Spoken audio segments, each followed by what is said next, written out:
నమస్తే. ముఖ్యమంత్రి నారా చంద్రబాబు నాయుడు అధ్యక్షతన సమావేశమైన ఆంధ్రప్రదేశ్ రాష్ట్ర మంత్రివర్గం అభివృద్ధి, పరిశ్రమలు, విద్య మరియు చట్ట సంస్కరణలకు సంబంధించి పలు కీలక నిర్ణయాలకు ఆమోదం తెలిపింది. మొత్తం 34 ఎజెండా అంశాలపై సుదీర్ఘంగా చర్చించిన కేబినెట్ రాజధాని అమరావతి నిర్మాణాన్ని పరుగులు పెట్టించడంతో పాటు గత ప్రభుత్వంలో తీసుకొచ్చిన పలు బిల్లుల ఉపసంహరణకు గ్రీన్ సిగ్నల్ ఇచ్చింది. ఈ సమావేశంలో ఆమోదం పొందిన ప్రధాన అంశాలు మరియు అసెంబ్లీ సమావేశాల తేదీల పూర్తి వివరాలు ఇప్పుడు చూద్దాం.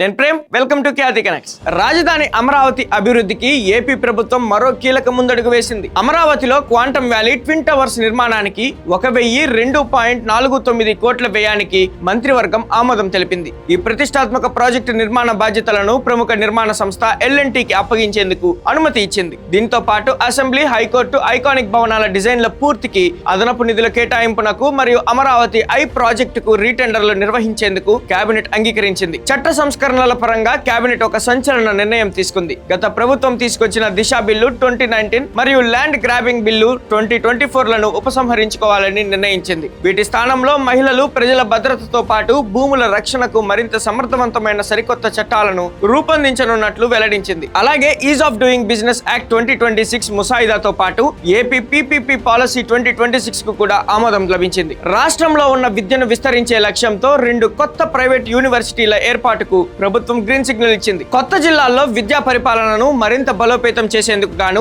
15 కొత్త DEO పోస్టుల సృష్టికి ఆమోదం తెలిపింది. అంతేకాకుండా మున్సిపల్ భూముల లీజు గడువు పెంపునకు చట్ట సవరణలు, అర్బన్ డెవలప్మెంట్ అథారిటీల పునర్వ్యవస్థీకరణ, పాదచారుల భద్రత పాలసీ 2026 మరియు విశాఖలో మురికివాడల అభివృద్ధికి కొత్త విధానానికి ఆమోదం తెలిపింది. పారిశ్రామిక రంగాన్ని బలోపేతం చేసేందుకు APIIC ద్వారా భూములు కొనుగోలుకు అనుమతి ఇచ్చారు. తీవ్ర నష్టాల్లో ఉన్న 3 సహకార చక్కెర కర్మాగారాలను లిక్విడేషన్ చేయాలని నిర్ణయించారు. భక్తుల సౌకర్యార్థం 210.06 కోట్లతో గోదావరి పుష్కర ఘాట్ల అభివృద్ధికి కేబినెట్ ఆమోదం తెలపడం మరో విశేషం. ఈ నెల 17వ తేదీ నుంచి 20వ తేదీ వరకు 4 రోజుల పాటు వర్షాకాల అసెంబ్లీ సమావేశాలు నిర్వహించాలని ప్రభుత్వం నిర్ణయించింది. ఈ సమావేశాల్లో కేబినెట్ ఆమోదించిన బిల్లులతో పాటు రాష్ట్రానికి సంబంధించిన అనేక కీలక అంశాలపై చర్చ జరగనుంది. మరి ఏపీ కేబినెట్ తీసుకున్న ఈ కీలక నిర్ణయాలు మరియు అసెంబ్లీ సమావేశాలపై మీ అభిప్రాయం ఏంటో కింద కామెంట్ సెక్షన్ లో మెన్షన్ చేయండి. మరిన్ని లేటెస్ట్ అప్డేట్స్ తో మళ్ళీ కలుద్దాం. కీప్ వాచింగ్ ఖ్యాతి కనెక్ట్స్.